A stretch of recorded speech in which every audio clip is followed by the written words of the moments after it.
Good morning, everyone. Good morning, ma'am.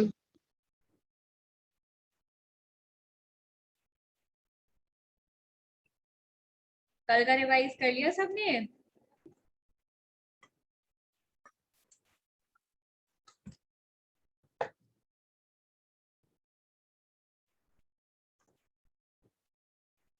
तो कल हम लोगों ने स्टार्ट करा था थ्योरी ऑफ प्रोडक्शन, जो अपना सिलेबस का थर्ड चैप्टर है and it is very important because उसमें जो ग्राफ के रिलेशन वो अपने लिए एग्जाम्स में बहुत इंपॉर्टेंट होते हैं. So कल अपने ने देखा सबसे पहले मीनिंग ऑफ प्रोडक्शन में that production is nothing but it is the creation of goods and services to sell them in the market in exchange of something. It is called production. फिर अपने ने चार फैक्टर्स ऑफ प्रोडक्शन के बारे में detailed analysis करा. सबसे पहले हमने देखा लैंड कि किस तरीके से वो एक गिफ्ट ऑफ नेचर है, उसका लिमिटेड सप्लाई है, इमोबाइल फैक्टर है, वो एक जगह से दूसरी जगह नहीं जा सकता. जितना लैंड को हम ज्यादा से ज्यादा यूटिलाइज करेंगे उतनी उसकी रिटर्न समय के साथ कम हो जाती है एंड अलग अलग लैंड डिफर करता है फर्टिलाइजेशन में. सिमिलरली अपने ने लेबर पे डिस्कस करा था कि किस तरीके से लेबर इज इनसेपरेबल. जो लेबरर है वही जो काम करता है उसको हम लेबर कहते हैं. So labour is inseparable from labourer. Labour is perishable. आप समय के साथ आपकी जो एफिशिएंसी है, जो आपकी इफेक्टिवनेस है, वो कम होती जाती है. सप्लाई ऑफ लेबर, अपने इकोनॉमी में अपना सप्लाई ऑफ लेबर बहुत ज्यादा ह्यूज क्वांटिटी में है, इसीलिए उनको वेजेस कम दिए जाते हैं क्योंकि कम से कम वेजेस में आप ज्यादा से ज्यादा लेबर को यूटिलाइज कर सकते हैं. वीक बार्गेनिंग पावर, क्योंकि वो इतने सारे इन नंबर होते हैं कि वो अच्छे से बार्गेन नहीं कर पाते अपने वेजेस के लिए, अपनी सैलरी के लिए. Differ in efficiency of labour. Differ in efficiency of labour का मतलब है सबसे पहले वर्ड एफिशिएंसी, कि कौन सा लेबर का कितना आउटपुट वो मैक्सिमम प्रोड्यूस कर सकता है, उसको हम कहते हैं efficiency. Differ in efficiency of labour कहने का मतलब हो जाएगा कि हर एक लेबर दूसरे लेबर से डिफरेंट है. आपकी जो सीएमए पढ़ने की कैपेसिटी है और आपके जो फ्रेंड की सीएमए पढ़ने की कैपेसिटी है, वो दोनों में डिफरेंस है. आप 4 घंटे लग के पढ़ाई कर सकते हो, अगला सिर्फ 2 घंटे पढ़ाई करता है, 1 घंटे का ब्रेक लेता है, फिर 2 घंटे पढ़ाई करता है, तो उसकी एफिशिएंसी आपसे काफी डिफरेंट है. इस तरीके से अलग अलग लेबर अलग अलग एफिशिएंसी रखता है. Another example that I can give you in this scenario is a construction laborer versus a government employee. Because employee भी हमारे लिए लेबर है, बिकॉज वो अपना वर्क, अपनी कैपेसिटीज, अपनी कैपेबिलिटीज यूटिलाइज कर रहा है रिटर्न देने के लिए कंपनी को. तो एक गवर्नमेंट एम्प्लॉय का लेबर वर्सेस एक कंस्ट्रक्शन एम्प्लॉय का लेबर, दोनों के काम करने के तरीके में काफी डिफरेंस है. कंस्ट्रक्शन वालों को बहुत ज्यादा फिजिकल एक्टिविटी करना पड़ता है, वेयर एज गवर्नमेंट एम्प्लॉय को बहुत ज्यादा mental as well as physical efficiency में अच्छा होना पड़ता है. So this is how different people are different from each other. फिर हमने बात करी थी कैपिटल में, कि किसी बिजनेस को सक्सेसफुली रन करने के लिए अपने को कैपिटल की जरूरत है. कैपिटल इंडिविजुअल के लिए भी हो सकता है, फर्म के लिए भी हो सकता है. इंडिविजुअल क्यों बोला गया है? क्योंकि हर फैक्टर ऑफ प्रोडक्शन को आपको इंडिविजुअली पे करना पड़ता है. लैंड ओनर को आप रेंट पे करेंगे, मशीन वाले को आप रेंट पे करेंगे, किसी को अगर लेबर आपने हायर करा है, एम्प्लॉयज आपने हायर करें, उनको वेजेस देना, सैलरी देना, ये सारा चीज हम लोग कैपिटल को यूटिलाइज करते हैं. फंक्शंस ऑफ कैपिटल में अपने ने देखा कि किस तरीके से कैपिटल हेल्प करता है सप्लाई करने में टूल्स एंड मशीन्स को. Improves the productivity of labourer, क्योंकि अगर आपके पास कैपिटल है, उसके ऊपर लेबर जब अपना काम करेगा तो पहले वो 10 यूनिट बनाता था, और उस कैपिटल को यूटिलाइज करके, उस टेक्नोलॉजी को यूटिलाइज करके वो अपना per unit number of units को बढ़ा सकता है पर आर. Generate more employment. जैसे जैसे हमारी कैपिटल इन्वेस्ट होती है मार्केट में, वैसे वैसे नंबर ऑफ एम्प्लॉयज बढ़ते हैं. Again there is a thin line difference, कि आप ज्यादा से ज्यादा टेक्नोलॉजी यूज करेंगे तो जरूरी नहीं है कि आपके नंबर ऑफ एम्प्लॉयज भी बढ़ रहे हैं. हो सकता है कि कैपिटल इंटेंसिव टेक्निक्स को यूज करने की वजह से आपके लेबर्स में जो डिक्रीमेंट है वो आ रहा है, आपके यूटिलाइजेशन पार जो है वो समय के साथ कम हो रही है. So again there is a thin line difference. फिर it helps you to provide transport facilities. हमने देखा हम सिर्फ एक जगह की बात नहीं कर रहे हैं, हम पैन इंडिया, पैन वर्ल्ड को यहाँ पे कंसिडर कर रहे हैं, जहाँ पे different forms of roadways, railway, ships use करके आप रॉ मटेरियल को साइट तक पहुंचाते हैं, और साइट पे प्रोड्यूस हुआ फाइनल गुड आप मार्केट तक पहुंचाते हैं. तो इन सारी चीजों को अपने अपने लिए ट्रांसपोर्ट फैसिलिटीज की जरूरत पड़ती है, ये वहां पे उसकी बात करता है. एंड लास्ट पॉइंट यहाँ पे कवर करा था अपने ने पेमेंट्स ऑफ फैक्टर, कि किस तरीके से अलग अलग फैक्टर्स ऑफ प्रोडक्शन को अपने को पेमेंट करनी है। फिर हम बात करते हैं एंटरप्रेन्योर की। एंटरप्रेन्योर वो पर्सन है जो इस पूरे ऑर्गेनाइजेशन के लिए रिस्पॉन्सिबल है। उसको ऑर्गेनाइजेशन में जनरेट हो रहे प्रॉफिट से भी मतलब है, ऑर्गेनाइजेशन में हो रहे लॉस को भी बियर करना है, और ऑर्गेनाइजेशन में एम्प्लॉयड चीजों को, चाहे लैंड यूज कर रहा है, चाहे मशीन यूज कर रहा है, चाहे लेबर्स एम्प्लॉय कर रहा है, चाहे उसने प्रॉफिट कमाया, इन सारी चीजों के प्रॉपर डिस्ट्रीब्यूशन का भी रोल, सारा बर्डन एक एंटरप्रेन्योर के ऊपर जाता है। अलग अलग फंक्शन है एंटरप्रेन्योर के, किस तरीके से वो बिजनेस इनिशिएट करता है, वो जो आइडिया है कोई गुड मैन्युफैक्चर करने का, ये कहीं ना कहीं एक इंसान इसके लिए जिम्मेदार है, उसको हम लोग एंटरप्रेन्योर कहते हैं। डिसीजन मेकिंग, किस गुड को प्रोड्यूस करना है, कितने यूनिट्स प्रोड्यूस करने हैं, पूरी डिमांड फोरकास्टिंग करना एक डिसीजन मेकिंग का बहुत अहम रोल है, वो भी एंटरप्रेन्योर लेता है। कैसी टेक्नोलॉजी हमें यूज करनी है, कितने प्रपोर्शन में हमें टेक्नोलॉजी को यूज करना है, इनोवेशन, अलग अलग मेथड, समय के साथ बदलाव में आपको पूरा सहयोग देना पड़ेगा, पूरा यूटिलाइज करना पड़ेगा, उस तरीके से आप इनोवेशन में भी अपना काफी कंट्रीब्यूशन करते हैं। And last point that we discuss was the pay the rewards of a factor. जो भी अपने ने फैक्टर्स ऑफ प्रोडक्शन यूज करे, एट द एंड उसका पेमेंट कौन कर रहा है, उस कंपनी का ओनर, उस फर्म का ओनर, उस यूनिट का ओनर जो रिस्पॉन्सिबल है उसको आप लोगों से शेयर करने के लिए। So this was our last point. फिर कल अपने ने स्टार्ट करा था थोड़ा सा brief about the production function. यहाँ पे प्रोडक्शन फंक्शन में ध्यान देने वाली बात, ये इक्वेशन है जो मैं आपसे बोलूंगी कि इसमें आपको ये चीज बहुत अच्छे से ध्यान रखनी पड़ेगी कि क्वांटिटी डिपेंड करती है एक डॉट यहाँ लगा है जिसका मतलब है multiply by functional relation of different factors. ये F1, F2, F3 आपके डिफरेंट फैक्टर्स ऑफ प्रोडक्शन है जो आप किसी भी मैन्युफैक्चरिंग पे यूज कर रहे हैं। So at the end production function, नाम ही आपको बता रहा है प्रोडक्शन, हम प्रोडक्शन के लिए जिन जिन फैक्टर्स को यूज कर रहे हैं यहाँ उसकी बात हो रही है फंक्शन। तो कहीं ना कहीं पे एक मैथमेटिकल इक्वेशन अपने लिए यूज करी है to establish a relationship between the physical inputs and physical output of a firm given the state of technology. यहाँ पे वो टेक्नोलॉजी भी आपको कंसिडर करने को बोल रहा है, कह रहा है टेक्नोलॉजी को तो साइड रखो, अगर आपके factors of production, let's say आपने 2 यूनिट्स ऑफ लैंड यूज करा, 5 यूनिट्स ऑफ लेबर यूज करा, 10 यूनिट्स ऑफ कैपिटल यूज करा, ये तो खुद में एक फंक्शन का रोल प्ले कर ही रहा है। अगर हम इसमें टेक्नोलॉजी से उसको मल्टीप्लाई कर दें, जितनी बेटर टेक्नोलॉजी होगी उतनी ज्यादा अपनी आउटपुट होगी। जितनी कम एफिशिएंट हमारी टेक्नोलॉजी होगी, डजंट मैटर आप कितने फैक्टर्स ऑफ प्रोडक्शन यूज कर रहे हैं, कहीं ना कहीं पे उसका आउटपुट पे इम्पैक्ट आएगा। So this is the function relationship between the output and the other input factors जो हम लोगों ने already ऊपर डिटेल में पढ़ ली। Where A is the efficiency parameter which reflects the change in technology की वो बात कर रहा है। If technology improves, the value of A increases, and with the same amount of inputs, it will be possible for the producer to produce more output. So I hope this point is clear कि कैसे कैसे technology का भी impact आ रहा है अपने factors of production पे। Again उसने हर इंडिविजुअल को एक्सप्लेन करा। QX होता है हमारे लिए quantity of a commodity, F1, F2, F3 हमारे लिए हो गए डिफरेंट फैक्टर इनपुट जो हम लोगों ने ऊपर सारे पढ़े हैं। This equation tells that output of X depends on various factors. It can be F1, F2, F3 उनका combination, either a single factor, multiple factors, जो भी आप यूज करना चाहते हैं। There is a functional relationship between factor inputs and the amount of goods. So this is your production function. Again, there are two types of production function. एक होता है अपना short period production function और एक होता है अपना long period production function. Ma'am इन दोनों में डिफरेंस क्या है?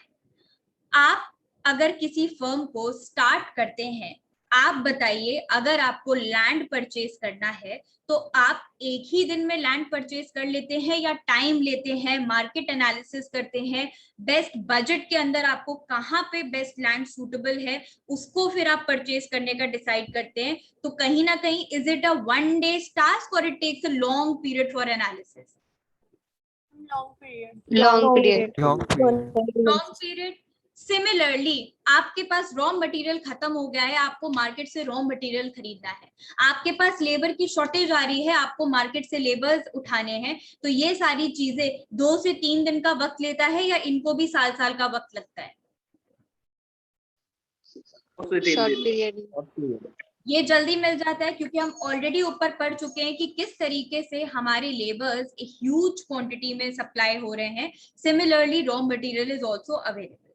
सो शॉर्ट पीरियड और लॉन्ग पीरियड में यही डिफरेंस है कि शॉर्ट पीरियड में अगेन देयर आर टू बाइफिकेशंस। एक फिक्स्ड फैक्टर होता है जो हमारे एग्जाम्पल में लैंड था, और एक वेरिएबल फैक्टर होता है जो हमारे एग्जाम्पल में रॉ मटेरियल कह लो या आप लेबर कह लो। तो शॉर्ट पीरियड में हमेशा आपके फैक्टर्स ऑफ प्रोडक्शन दो बाइफिकेशन में डिवाइड हो जाते हैं, वेयर एज आपके लॉन्ग पीरियड ऑफ प्रोडक्शन में सारी ही चीजें वेरिएबल रहती हैं। अब आप बताइए, अगर मुझे आज से 2 साल बाद की प्लानिंग करनी है, तो चाहे मैं आज लैंड के लिए नेगोशिएशन स्टार्ट करूं या रॉ मटेरियल के लिए नेगोशिएशन स्टार्ट करूं या अपने लेबरर्स को हायर कर लूं अगले 2 साल के लिए, तो आप मुझे बताइए उस टाइम पे ये सब मेरे पास रेडिली अवेलेबल होगा या नहीं होगा? होगा मैम। होगा। Everybody agrees with this point? तो इस तरीके से आपका डिफरेंस आता है एक शॉर्ट पीरियड और लॉन्ग पीरियड के बीच में। एक बार हम लोग इसे रीड करते हैं। Short period production function, it shows the relationship between production की बात हो रही है और फैक्टर्स ऑफ प्रोडक्शन की बात हो रही है in the short period. Short period का मतलब क्या हो गया? In the short period all factors may not be available. सब कुछ आपके पास readily available नहीं है. So the factors of production in the short period can be divided into two types. They are fixed factors and variable factors. मैं हिंदी भाषा में इसे सिर्फ इतना बोलूंगी, जो मुझे मिल रहा है इजिली वो मेरे लिए वेरिएबल हो गया, जिसके लिए मुझे टाइम लग रहा है वो मेरे लिए फिक्स्ड फैक्टर हो गया. Let's read about that. Fixed factor. The factors which are not available in the short period, they can be kept as constant. हम उसे constant assume कर लेते हैं कि भाई ये समय के साथ constant रहने वाला है. So they are called fixed factors. Be it land, building, machines, these becomes your fixed factors. Talking about variable factors, the factors which are available to change the output in the short period, they can be changed, so they are called variable factors. बहुत ध्यान देने वाले terms हैं ये आपके लिए, ये आपके थ्रू आउट सीएमए आपको हेल्प करने वाले हैं to understand the difference between fixed क्या होता है और वेरिएबल क्या होता है. अगर आप इसे अकाउंट से रिलेट करें तो आप मुझे बताइए आपके फिक्स्ड असेट कौन से असेट होते हैं आपकी बैलेंस शीट में? Machinery, plant, building, land. Very nice. और आपके लिए आपके करंट एसेट क्या हो जाते हैं? Cash, debtor. बट हम यहाँ बैड डेट को तो नहीं लाएंगे ना, तो आप थोड़ा सा स्टॉक. Very nice. बिकॉज हमें इकोनॉमिक से रिलेट करना है तो हमें यहाँ डेटर से मतलब नहीं है, हमें हमारे स्टॉक से मतलब होगा. To give you a relation between accounts में अगर आप करंट स्टॉक को कंसिडर करो, वो आपके लिए वेरिएबल फैक्टर बन जाता है. तो अकाउंट्स में पढ़ा है या नहीं कि आपके जो आपके करंट एसेट होते हैं वो with in the short period होते हैं और जो फिक्स एसेट होते हैं वो लॉन्ग पीरियड के लिए होते हैं. ऐसा कुछ याद आ रहा है concept? Yes ma'am. Yes ma'am. बस तो उसी कॉन्सेप्ट को कट कॉपी पेस्ट अपने को इकोनॉमिक्स में चिपकाना कि फिक्स फैक्टर्स मतलब शॉर्ट टर्म पीरियड के लिए अपने पास अवेलेबल नहीं है, and long period production function हो गया आपके लिए वेरिएबल फैक्टर्स हो गया जो समय के साथ आप बदल सकते हैं. वेयर एज इन दोनों का कंपैरिजन हम लॉन्ग पीरियड प्रोडक्शन फंक्शन से करेंगे. It explains the relationship between production and factors of production in the long period. It is also called as law of returns to scale. अब देखो इन दोनों में एक और डिफरेंस है. यहाँ पे हम पढ़ते हैं law of variable proportion, whereas हम नीचे पढ़ते हैं law of return to scale. Ma'am इन दोनों के बीच में क्या डिफरेंस है? आज की अपनी क्लास इन्हीं दोनों के डिफरेंस के ऊपर बेस्ड है. But to start that let's read the last point. The classification of fixed and variable factor is related to only short period, but in the long period all factors are variable factors. Is this point clear to everyone? Because ये आपके लिए बिल्कुल base बनने वाला है आगे के अपने सारे. Yes. In the long period, all the factors are variable factors. क्योंकि आप लॉन्ग पीरियड को आज ही प्लान करते हो, आज ही हमें डिसाइड करना है कि आज से। हाँ जी मैम, ये वेरिएबल फैक्टर कैसे होगा लॉन्ग पीरियड में? वही मैं आपको बता रही हूँ। ये वेरिएबल फैक्टर इसलिए है बिकॉज आपको जब अपने लॉन्ग टर्म के लिए प्लानिंग करनी होती है वो आप आज करते हो। आपको सीएमए क्लियर करना है आज से 3 साल में, 4 साल में, या आपने आज डिसाइड कर लिया। सेम चीज जब आपको बिजनेस में कोई गुड मैन्युफैक्चर करना होता है तो आज ही बैठ के थोड़ी आप डिसाइड करते हो कि कल लैंड खरीद लेते हैं, परसों रॉ मटेरियल उठा लेते हैं। क्या सारे फैक्टर्स इतनी इजीली अवेलेबल होते हैं आपको एक ही टाइम पीरियड के अंदर? नहीं होते। अगर हम 6 महीने को कंसिडर करें तो क्या 6 महीने में आपको जरूरी है कि आपके बजट वाला लैंड इजीली मिल जाए, या आपको जो रॉ मटेरियल चाहिए वो सारी चीजें उसी हिसाब से मिल जाए? कहीं ना कहीं सब में एक टाइम फैक्टर आ रहा है। तो ये जो फिक्स्ड फैक्टर और हम वेरिएबल फैक्टर की बात कर रहे हैं, यहाँ पे कहीं ना कहीं अपने को टाइम फैक्टर को कंसिडर करना है। ताकि वर्ड कह रहा है फिक्स्ड। फिक्स्ड मतलब हम लॉन्ग पीरियड की बात कर रहे हैं, और लॉन्ग पीरियड सारे शॉर्ट पीरियड को कंबाइन करके ही लॉन्ग पीरियड बनता है। और हमें आज डिसाइड करना पड़ता है हमें कल कौन सा लैंड चाहिए।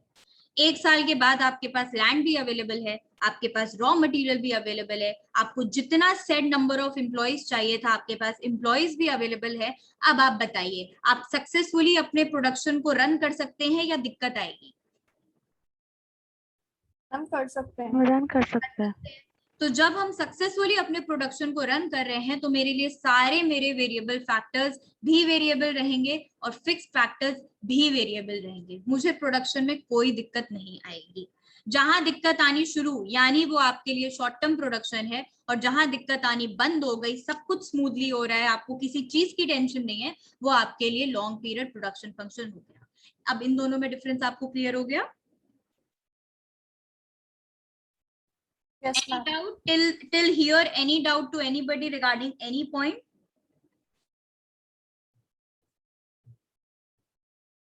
Okay, so let's start with the main topic of today, which is the law of variable proportion. आप मुझे बताइए, लॉ ऑफ वेरिएबल प्रपोर्शन की बात कर रहा है तो ये हमारे लिए शॉर्ट पीरियड की डिस्कशन हो गई या लॉन्ग पीरियड की डिस्कशन? Short period. क्योंकि शॉर्ट पीरियड में मेरे प्रोडक्शन किस पे डिपेंडेंट है? क्या उस लैंड पे डिपेंडेंट है या नंबर ऑफ एम्प्लॉइज पे डिपेंडेंट है? Number of employees. Short period में मेरा सारा खेल ही मेरे लिए मेरे वेरिएबल फैक्टर्स हो गए। ज्यादा से ज्यादा एम्प्लॉइज लगाऊंगी, ज्यादा से ज्यादा काम होगा, ज्यादा से ज्यादा लेबर्स हायर करूंगी, ज्यादा से ज्यादा प्रोडक्शन होगी। इस तरीके से जब आप वेरिएबल फैक्टर्स को यूज करके किसी चीज को प्रोड्यूस करते हैं तो हमारी प्रोडक्शन इंक्रीज होती है। एक सर्टेन पॉइंट ऑफ टाइम के बाद वो समय के साथ साथ डिक्लाइन होनी स्टार्ट होती है। मैम कैसे, क्यों, किस वजह से, ये पूरी चीजें हमें डिस्कस करनी है इस लॉ ऑफ वेरिएबल प्रपोर्शन में। सबसे पहला डिफरेंस बस ध्यान रखने के लिए यही है that it explains the relationship between inputs and outputs in the short period. Short period की बात कर रहा है। अब आप मुझे बताइए, अगर शॉर्ट पीरियड की बात कर रहा है तो मेरे लिए इसमें मेरा फिक्स्ड फैक्टर कांस्टेंट होगा या शॉर्ट पीरियड फैक्टर कांस्टेंट होगा? शॉर्ट पीरियड कांस्टेंट होगा। कांस्टेंट क्या होगा? क्या चीज है जो हम शॉर्ट पीरियड में नहीं बदल पा रहे हैं? Fixed factor. So can I say that my fixed factor for the short period is constant? yes ma'am. मैंने अगर प्रोडक्शन शुरू करी है तो मुझे आज उस लैंड की जरूरत थी, वो मेरे पास ऑलरेडी है। बट क्या मेरी प्रोडक्शन मेरे लैंड के परचेज होने से बदलेगी या मेरे रॉ मटेरियल को परचेज होने से बदलेगी? Raw material. तो अब देखते हैं ये पूरा कॉन्सेप्ट क्या अपने को एक्सप्लेन करता है। According to this law, output can be changed by changing some factors. यहाँ पे बात कर रहा है clearly variable factors, while other factors are constant. अब बताइए इस केस में मेरे अदर फैक्टर्स कौन से हो गए? Fix factor. Very nice. Fixed factors are constant, variable factors में चेंज हो रहा है, इसीलिए हमारा लॉ है वेरिएबल प्रपोर्शन। वेरिएबल फैक्टर्स को चेंज करना है। So it is called the law of variable proportion. This law was developed by Alfred Marshall. Important for you to remember the name. इसकी डेफिनेशन क्या है? An increase in the amount of labor and capital applied in the cultivation of land causes in general a less than proportionate increase in the output raised unless it happens to coincide with the improvements in the art of agriculture. Ma'am पूरा bouncer पड़ गया. इस bouncer को explain करा है नीचे इसके concept में. सबसे पहला कॉन्सेप्ट टोटल प्रोडक्ट. बिना डेफिनेशन देखे आप मुझे बताइए टोटल प्रोडक्ट का क्या मतलब हो सकता है. आउटपुट. ये आउटपुट बनाने में अपने ने क्या क्या यूज करा है. इसका मतलब raw land material. Labour raw material capital. बस जो चैप्टर पढ़ रहे हैं उससे रिलेट करो. फैक्टर्स ऑफ प्रोडक्शन से अगर शुरू करा है तो मेरे फैक्टर्स ऑफ प्रोडक्शन की वजह से ही तो मेरा आउटपुट चेंज हो रहा है. तो मेरे उन फैक्टर्स ऑफ प्रोडक्शन को यूज करके मैंने कितना नंबर ऑफ यूनिट्स बनाया वही तो मेरे लिए टोटल प्रोडक्ट हो गया.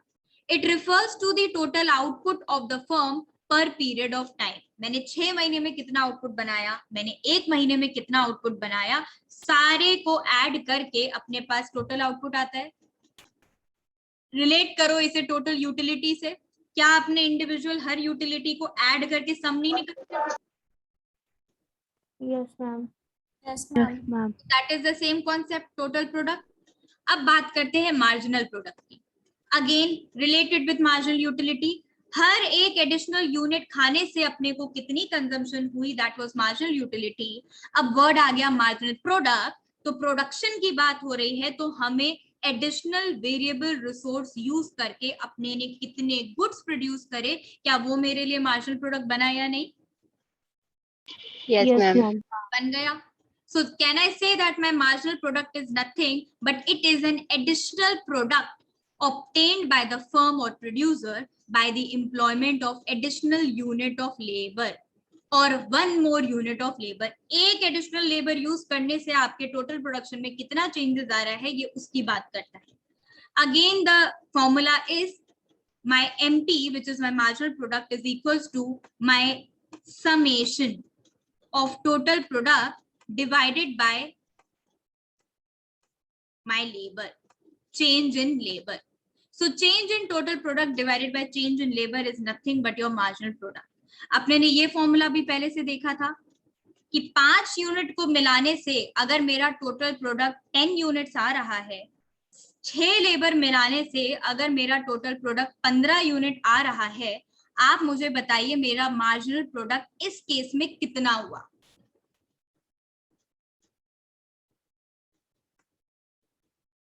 हम रिपीट करना.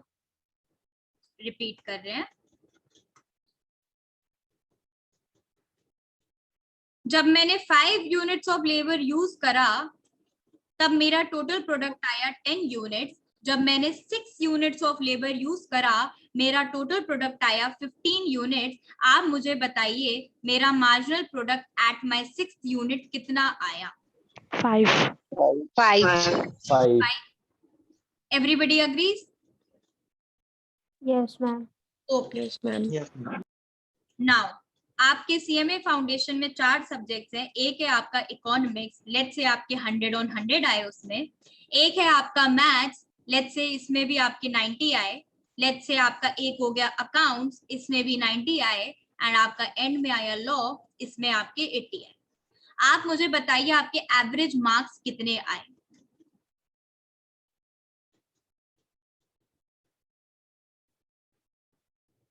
Easy calculation. 100 100 90. 100 100 50 50. अब आपके एवरेज मार्क्स कितने आए.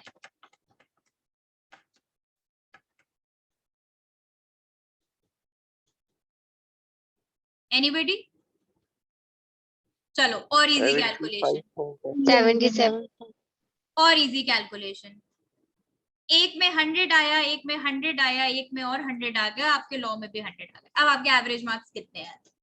100. आपने क्या करा, आपने अपने टोटल मार्क्स करे उसको डिवाइड कर दिया नंबर ऑफ सब्जेक्ट्स के साथ. Subjects. आपने 400 को डिवाइड कर दिया अपने नंबर ऑफ सब्जेक्ट्स के साथ. आपने बोला मैम मेरे एवरेज मार्क्स आए 100. क्या मैं सेम कॉन्सेप्ट को एवरेज प्रोडक्ट कह सकती हूँ यस मैम। कि आपके Yes, ma'am. एक लेबर से कितनी आउटपुट आई, आपके दूसरे लेबर से कितनी आउटपुट आई, तीसरे से कितनी आई और चौथे से कितनी आई। अब मुझे अगर मेरा एवरेज प्रोडक्ट निकालना होगा तो मैं सारे लोगों के प्रोडक्ट को ऐड करके उसको डिवाइड कर दूंगी मेरा नंबर ऑफ वेरिएबल फैक्टर से। सो उस तरीके से आपका एवरेज प्रोडक्ट आ गया। मैम एक बार ये हमें रीड भी करा दीजिए। Average product. It is the product per unit of labor when the total product is divided with number of units of labor. Average product can be obtained. I hope this formula is clear to everyone. Any doubt?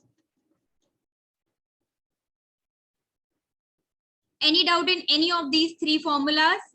Total product क्या No, हुआ? ma'am. Average product क्या हुआ? Marginal product क्या हुआ? No? Ma'am वो marginal product को बता दो। मार्जिनल प्रोडक्ट बता देते हैं।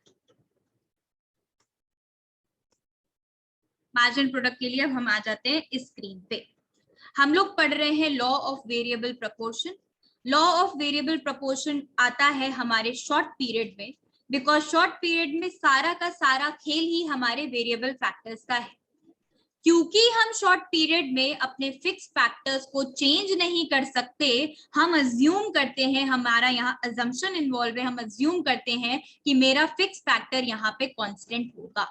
अब बताइए ये मेरे लिए अगर एक लैंड है, सबसे पहला यूनिट जब मैं यहाँ एम्प्लॉय कर रही हूँ which is my labour, so land in this case is my fixed input. मेरे आउटपुट यहाँ हो गए goods which can be mangoes, और लेबर को हम यूज कर रहे हैं which is my variable input. Is this picture clear to everyone कि क्या लैंड है, क्या फिक्स्ड है, क्या वेरिएबल है और गुड्स क्या है? Yes ma'am. Yes ma'am. Labour utilise करेगा लैंड को मैक्सिमम मैंगोज बनाने के लिए। लेबर यूटिलाइज करेगा लैंड को, लेबर लैंड पे ही तो वर्क कर रहा है, तो हमारा फिक्स्ड फैक्टर तो फिक्स्ड हो गया। लैंड उतना ही बड़ा है, हम लैंड का साइज इंक्रीज नहीं कर सकते। तो आप बताइए जब पहला लेबर इस पे वर्क करेगा मैंगोज की प्रोडक्शन के लिए, तो लेट्स से 10 यूनिट्स प्रोड्यूस करेगा।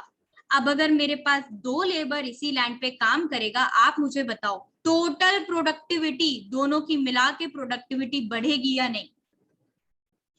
Yes Yes, ma'am. बढ़ेगी। सिमिलरली थर्ड लेबर एम्प्लॉय करने से मेरी प्रोडक्टिविटी और इंक्रीज हो गई 40 यूनिट्स। ध्यान से सुनिएगा मेरी बात, जब तक हम लेबर इंक्रीज कर रहे हैं हम मान रहे हैं कि हमारी टोटल प्रोडक्टिविटी बढ़ रही है, क्योंकि लैंड कांस्टेंट है और हमारे नंबर ऑफ लेबर्स बढ़ते जा रहे हैं। अब इस लैंड पे मैक्सिमम सिर्फ और सिर्फ 10 लेबर्स ही काम कर सकते हैं, और उनको मिला के मेरी यूनिट्स ऑलरेडी 1000 यूनिट्स मैन्युफैक्चर हो रही है। यूनिट्स बोले तो मेरे 1000 मैंगोज ऑलरेडी प्रोड्यूस हो रहे हैं मेरे 10 लेबर्स को यूज करके। इस लैंड पे इन 10 लेबर्स के सिवा किसी भी लेबर की जरूरत नहीं है, लेकिन मैं लालच के चक्कर में फिर से मैंने एक एडिशनल लेबर को हायर कर लिया। अब आप बताओ पर यूनिट मेरी प्रोडक्शन बढ़ेगी या कम होगी? कम होगी। क्योंकि अब मेरे नंबर ऑफ यूनिट्स को डिवाइड कर रहा है बड़ा डिनोमिनेटर। मेरे 11 लेबर डिवाइड कर लेंगे मेरे टोटल प्रोडक्ट को, तो मेरा एवरेज प्रोडक्ट भी कम होना स्टार्ट हो जाएगा। सिमिलरली मार्जिनल प्रोडक्ट की बात करते हैं, जब 10 लेबर्स 1000 यूनिट्स बना रहे थे, 11 लेबर 900 यूनिट्स बनाएंगे, तो आप मुझे बताइए मेरा मार्जिनल प्रोडक्ट कितने से डिक्लाइन हुआ?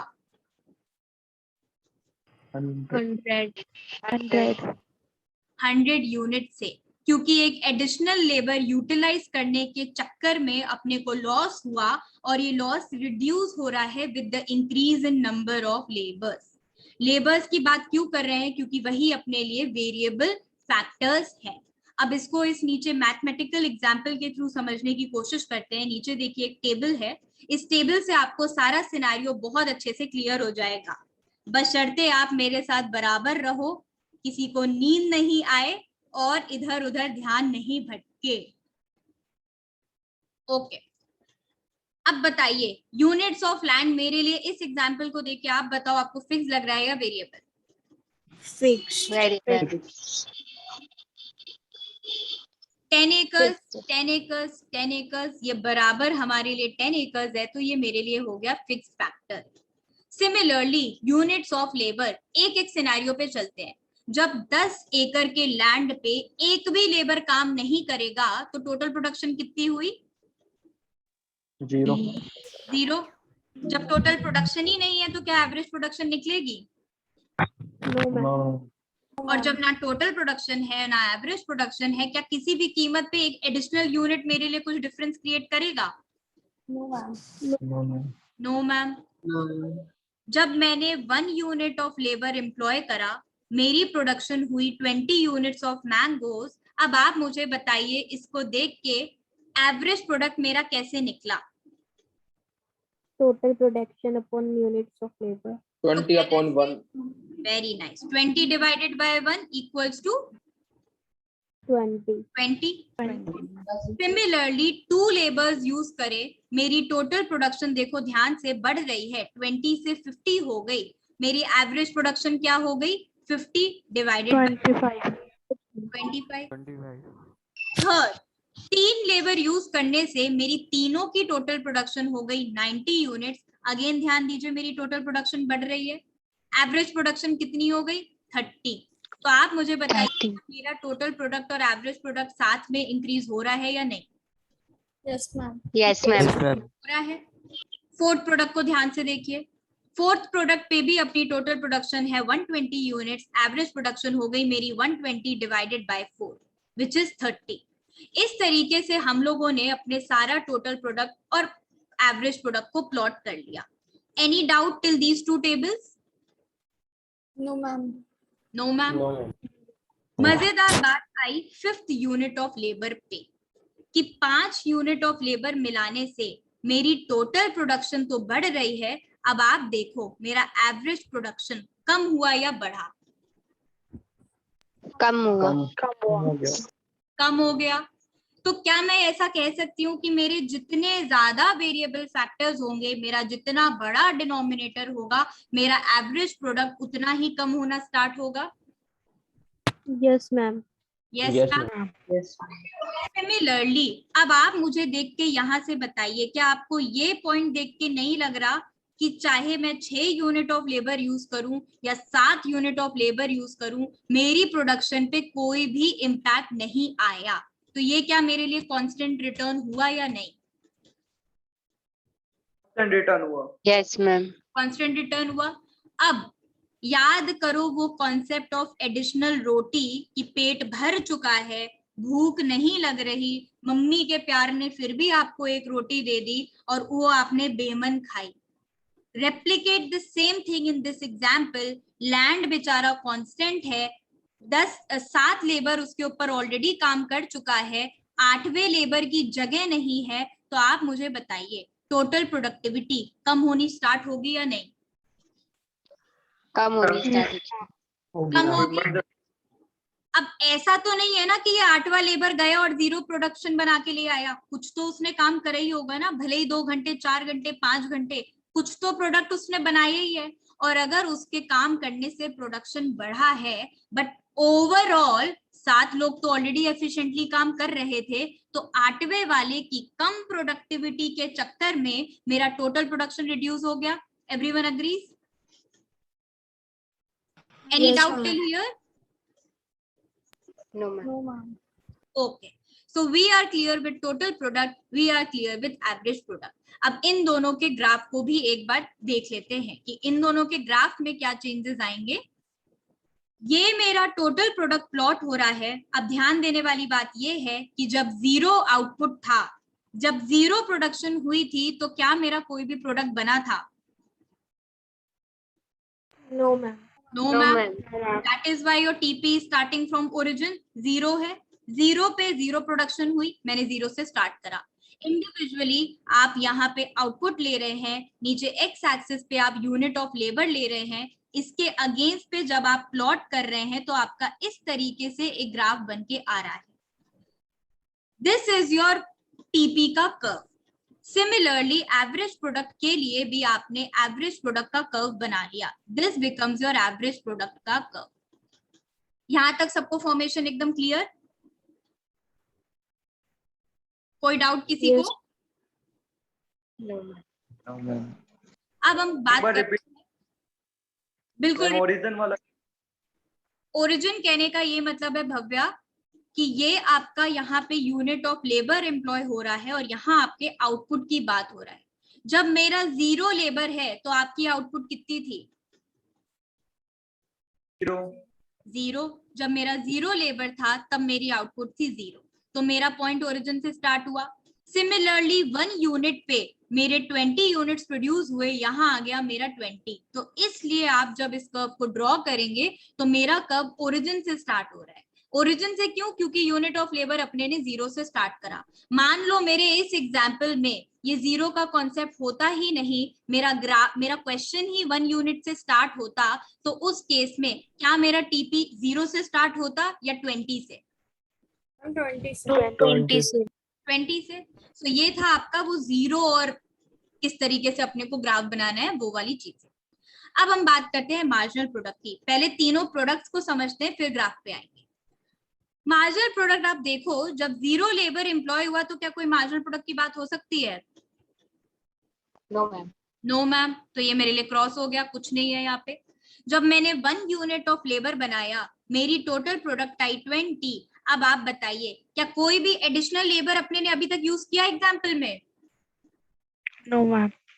तो मेरी जितनी टोटल प्रोडक्ट है वही मेरे लिए मार्जिनल प्रोडक्ट बन गई. Agree? Yes, ma'am. 20 minus 0 equals to 20.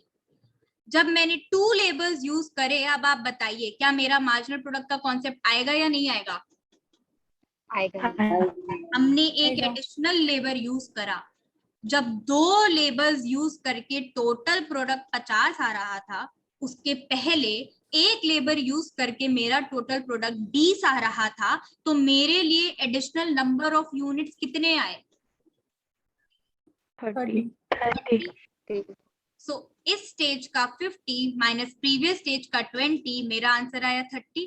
Similarly third point, 3 labour use करने से मेरा टोटल प्रोडक्ट 90 आया, वेयर एज 2 लेबर्स यूज करने से मेरा प्रोडक्ट 50 आया. तो मेरा third unit of labour employ करने से कितना प्रोडक्शन में इंक्रीमेंट हुआ? 40. 40. So this 90 minus becomes your 90 minus 50 equals to 40. Agree? Yes, ma'am. So हम इस तरीके से अपना टोटल प्रोडक्ट भी प्लॉट कर सकते हैं, एवरेज प्रोडक्ट भी प्लॉट कर सकते हैं फॉर्मूलाज को यूज करके. सिमिलरली मार्जिनल प्रोडक्ट भी प्लॉट कर सकते हैं. अब देखो, अब इस एग्जाम्पल में जब आपका लॉ ऑफ वेरिएबल प्रोपोर्शन है, ये ग्राफ को अभी इग्नोर करो, अभी इस ग्राफ पे फोकस करो, क्योंकि ये आपका टोटल प्रोडक्ट प्लॉट कर रहा है और ये आपका मार्जिनल प्रोडक्ट प्लॉट कर रहा है. अब आप बताइए, जब अपने ने law of diminishing marginal utility पढ़ा था तो आप किस कर्व से अपना रिलेशन देखते थे? एमयू से देखते थे या नहीं? व्यू से देखते थे मैम. देखते थे. Yes. सिमिलरली जब हम लॉ ऑफ वेरिएबल प्रोपोर्शन पढ़ रहे हैं तो हम एमपी से उसका कंपैरिजन करेंगे या नहीं? Yes, ma'am. करेंगे. तो यहाँ नीचे अपना ओरिजिन से हो गया एमपी प्लॉट. ये आपको इंडिविजुअली इन सारे पॉइंट्स को ही प्लॉट करके ये 2 ग्राफ बनाने हैं. मैंने एक क्वेश्चन भी आपके लिए बनाया है, ये आपको आज घर पे करना पड़ेगा. सो ये हो गया अपना टीपी कर्व और ये हो गया अपना एमपी कर्व. अब हमें इन दोनों के बीच में रिलेशन देखना है. कैन आई से कि जब तक मेरा टीपी बढ़ रहा था मेरा मार्जिनल प्रोडक्ट भी बढ़ रहा था? Yes, Yes, ma'am. ma'am. जब मेरा मार्जिनल प्रोडक्ट रिड्यूस होना स्टार्ट हुआ, मेरा टीपी बढ़ तो रहा था लेकिन कम रेट से बढ़ रहा था. Yes, ma'am.